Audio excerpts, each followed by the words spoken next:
जी अस्सलाम वालेकुम, क्या हाल है? आप सब लोग खैरियत से हैं? देखें जी, पीटीआई के एक बहुत बड़े तर्जुमान हैं जिनकी टेलीविज़न पे पाबंदी लग गई है। अब वो टेलीविज़न में किसी जगह पे आपको नज़र नहीं आएंगे। 3 दिन से ये पाबंदी है। आहिस्ता आहिस्ता आहिस्ता आहिस्ता वो फेड आउट होते चले जा रहे हैं। और पहला जो मरहला है उसमें वो टॉक शोज़ में नहीं जाएंगे, उसके बाद फिर प्रेस कॉन्फ्रेंस नहीं कर सकेंगे, और फिर उसके बाद सोशल मीडिया के ऊपर भी उनका बाइकाट हो जाएगा। वो कौन साहब हैं कि जिनसे इमरान खान साहब को महरूम कर दिया गया है, ये हम आपको आज के वीलाग में बताएंगे। और चौधरी गुलाम हुसैन साहब जो एआरवाई के साथ वाबस्ता हैं, बड़े दबंग किस्म के सहाफ़ी हैं, उनके ऊपर 1 दिन की पाबंदी लगी थी, फिर उसके बाद वो वापस आ गए। अब वो गए क्यों थे, वापस क्यों आए थे, और क्या आने वाले दिनों में एआरवाई के अंदर कोई मज़ीद तब्दीली आ रही है, ये भी हम आपको आज के वीलाग में बताएंगे। और मजमूई तौर पर मीडिया के ऊपर जो अगले 3 महीने हैं वो कैसे गुजरेंगे, ये भी हम आपको आज के वीलाग में बताएंगे। पाकिस्तान की तारीख है कि जब भी कोई इलेक्शन होने लगते हैं या किसी पार्टी को लाया जाता है या किसी पार्टी को निकाला जाता है तो सबसे पहले मीडिया को मैनेज किया जाता है, क्योंकि अगर मीडिया मैनेज नहीं होगा तो ना किसी को लाया जा सकेगा ना किसी को निकाला जा सकेगा। ये पाकिस्तान की तारीख है। और इस तारीख में अब क्यों टेलीविज़न भी है, सोशल मीडिया भी है, रेडियो भी है, अखबार भी है। तो इससे पहले सिर्फ अखबारात के अंदर तब्दीली आती होती थी। जब भी किसी गवर्नमेंट ने आना होता था तो वो एक लिस्ट देती होती थी अखबार के मालकान को कि इस कॉलमिस्ट को, इस एडिटर को, इस न्यूज़ एडिटर को, इस रिपोर्टर को निकाल दें, या फिर उनसे कहा जाता था कि इन्हें कुछ अरसे के लिए ग्राउंड कर दें। और जब गवर्नमेंट भी आ जाती थी तो गवर्नमेंट भी एक फहरिस्त देती थी कि इन लोगों को निकाल के इन लोगों को रख लिया जाए, और उसके बाद फिर हुकूमत उनको इश्तिहार देती थी उन अखबारात को। फिर जब टेलीविज़न का मरहला आया तो फिर टेलीविज़न के ऊपर भी यही कुछ होने लगा। फिर आहिस्ता आहिस्ता जब सोशल मीडिया आया तो फिर सोशल मीडिया के ऊपर भी ये सब कुछ होने लगा। अब जो ताज़ा तरीन सूरत हाल है, क्योंकि इलेक्शंस होने वाले हैं और इन इलेक्शंस में सबका ख्याल ये है कि पाकिस्तान मुस्लिम लीग नून लीड करेगी इन इलेक्शंस को, और मियां नवाज शरीफ साहब चौथी मरतबा प्राइम मिनिस्टर बनेंगे। तो अब इन इलेक्शंस के सामने जो रुकावटें हैं, उन रुकावटों में एक शख्स जिसका नाम शुएब शाहीन है वो भी है। क्योंकि शुएब शाहीन बज़ाहिर तो वो वकील हैं इनके, लेकिन पिछले 1 साल में जितना ज़बरदस्त किस्म का मुकदमा इन्होंने मीडिया में इमरान खान साहब का लड़ा है, वो इमरान खान साहब का कोई साथी नहीं लड़ सका। ना कोई बहन लड़ सकी, ना बेगम लड़ सकी, ना उनका कोई रिश्तेदार लड़ सका, ना उनका कोई साथी लड़ सका। पार्टी तो बहरहाल किसी जगह थी ही नहीं, नज़र ही नहीं आती थी। और इस वैक्यूम के अंदर शुएब शाहीन ने अपने आप को बहुत डेवलप किया। ये ठोक के, सीना ठोक के मीडिया में बैठते थे और इमरान खान साहब के मौक़िफ़ का इजहार करते थे, और आपको हर जगह पर ये नज़र आते थे। बल्कि शुएब शाहीन साहब के बारे में मेरा ज़ाती ख्याल ये है कि वो अदालत में इतने नज़र नहीं आते थे जितने वो टेलीविज़न पे नज़र आते थे। आप कोई शो देख लें, कोई चैनल देख लें, वहाँ पे आपको शुएब शाहीन नज़र आएंगे। तो अब शुएब शाहीन साहब जो हैं वो पाबंदी के फेज़ से गुजर रहे हैं, और इनके बारे में कहा यह जाता है कि चंद दिनों के बाद शायद शुएब शाहीन साहब किसी टेलीविज़न पर अपीयर ना हो सकें। मेरी उनसे बात हुई है, शुएब शाहीन साहब से पूछा है, कुछ चीज़ें मैंने उनसे सवाल किए हैं, उन्होंने उन सवालों के जवाब दिए। मसलन मैंने उनसे पूछा कि क्या कल मोहम्मद मालिक साहब के शो में आप थे, तो क्या आप उस शो में आए? उन्होंने कहा जी मुझे कहा गया था कि आपने शो में आना है, लेकिन फिर शो से आधा घंटा पहले मोहम्मद मालिक साहब ने मुझे खुद फ़ोन करके कहा कि आप ना आएँ, शो में कुछ गड़बड़ हो गई है, और शायद अगर सूरत हाल बेहतर हुई तो फिर मैं आपको खुद कहूँगा, फिर आप आइएगा। शुएब शाहीन साहब ने यह भी बताया कि मालिक साहब उस पर खासे अफसरदा थे, तो उन्होंने कहा था कि आपको पता है कि किस किस्म की पाबंदियाँ होती हैं, किस किस्म की कंपल्शंस होती हैं जिनसे मीडिया को गुजरना पड़ता है। तो शुएब शाहीन साहब का कहना था कि मैंने उनसे कहा कि मैं अंडरस्टैंड करता हूँ, कोई ऐसी इशू नहीं।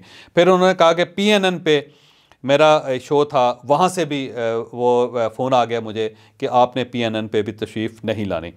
फिर उन्होंने कहा कि इससे पहले जो सबसे पहले मेरी पाबंदी मेरे ऊपर लगी थी वो ARY से लगी थी, और ARY की पाबंदी के बारे में उन्होंने कहा कि पाकिस्तान के एक बहुत बड़े एंकर हैं, उन्होंने कहा कि आपके पुराने कुलीग रहे हैं, आप उनको अच्छी तरह जानते हैं। उन्होंने 2 हफ्ते पहले मुझे बताया था कि ARY के ऊपर 2 लोगों के ऊपर पाबंदी लगी है, एक आप पे यानी शुएब शाहीन साहब पे, और दूसरा उन्होंने कहा कि मेरे ऊपर, जो ज़ाहिर है वो एंकर हैं और मुख्तलिफ शोज़ में अपीयर होते रहते हैं वो, तो उन्होंने कहा कि मेरे ऊपर भी पाबंदी लगी है, तो आइंदा ना मैं आपको ARY पे नज़र आऊँगा ना आप ARY पे नज़र आएंगे। तो उन्होंने कहा कि मैंने मजाक समझा कि शायद ये बात वो वैसे ही कर रहे हैं, क्योंकि बज़ाहिर उस वक्त कोई सूरत हाल इस किस्म की नहीं थी। लेकिन फिर उनका ये कहना है कि 2 हफ्ते से मुझे ARY से कोई कॉल नहीं आई, तो ARY से तो मैं आलमोस्ट बैन हो ही चुका था। और साथ उन्होंने उन एंकर्स के बारे में भी कहा कि उनकी बात भी दुरुस्त निकली, क्योंकि वो भी नज़र नहीं आ रहे स्क्रीन पे, ARY की स्क्रीन पे नज़र नहीं आ रहे। ताहम ये बात भी दुरुस्त है कि कल गरीदा फारूकी साहिबा के शो में भी वे थे और वहाँ आए GNN के अंदर। फिर तलत हुसैन साहब का शो जो समा के ऊपर चलता है वहाँ पे भी वो थे, अपीयर हुए। फिर इसके साथ साथ मनीज़ जहांगीर साहिबा का जो शो है आज में, वहाँ पे भी वो शुएब शाहीन साहब आए।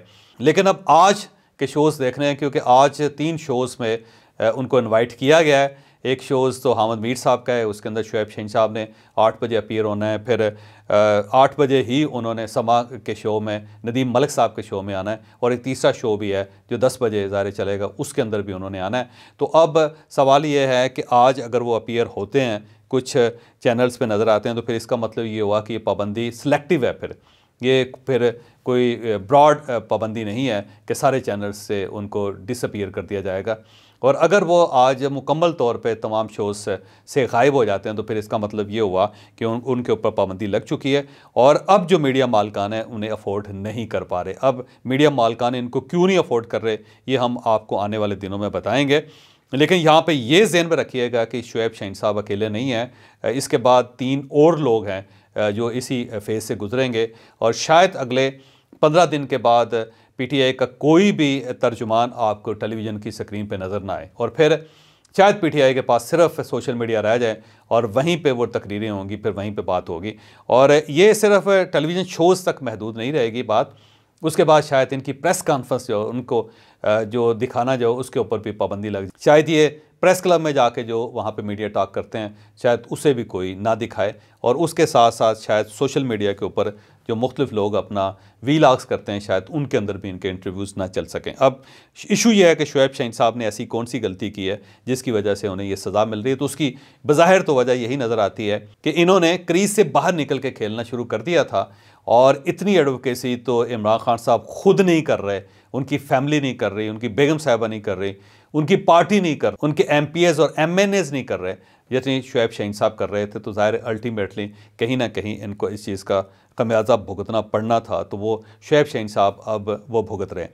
अब मैं इसके साथ साथ चौधरी गुलाम हुसैन साहब की तरफ आता हूँ। चौधरी गुलाम हुसैन साहब बहुत पुराने जर्नलिस्ट हैं, मैं उनको मुद्दत से देख रहा हूँ, ज़ाहिर प्रिंट मीडिया से आए हुए हैं। और उसके बाद जब वो उन्होंने तजियाकार के तौर पे टेलीविज़न को ज्वाइन किया तो वो अपनी राय की वजह से खासे देखे जाते थे क्योंकि वो एक सीना ठोक के बात करते थे, बेधड़क बात करते थे। इमरान खान साहब को बेतहाशा सपोर्ट करते थे वो, इसमें कोई शक नहीं। आपको 2017 और 2018 देख ले, चौधरी गुलाम हुसैन साहब आपको हर जगह छाए हुए नज़र आते हैं।